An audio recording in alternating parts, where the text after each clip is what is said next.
Week 16. Know when to let things go. Hello. Hey, what's up? I was just sitting here thinking about our last video about saving a story and how sometimes you have to let it go. I was just thinking that that really has to do a lot with interpersonal relationships too. In a newsroom, you can be a really great editor, a great reporter, but it's how you get along with people that makes a difference as well, makes a big difference.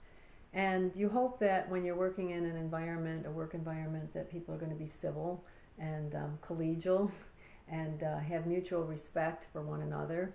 And sometimes that doesn't happen. Sometimes it's the reason is because you're on deadline pressure, and people might act a little differently when they're under pressure.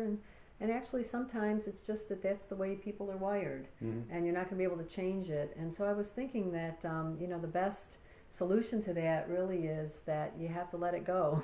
If that happens to you in a work environment and you feel like people aren't being civil to you or collegial for whatever reason, you can't dwell on it. You just have to let it go and move on and just be yourself and be true to yourself and do the right thing. So that's what I was thinking about. Yeah. And, yeah, I was thinking about that as well. And one thing we say over and over in our book is it's all about asking questions. As an editor, you ask questions constantly, and that's what makes you a good editor.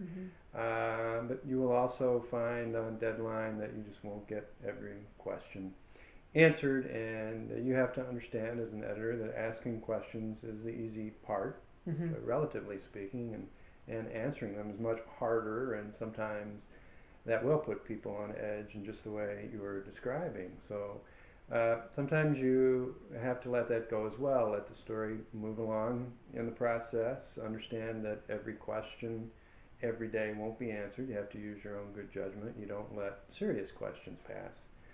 But you always have to temper all your questions with reality. Yeah. And then let the story be published, even if every question is not answered. Right. Yeah. So what do you say? Let's let this one go.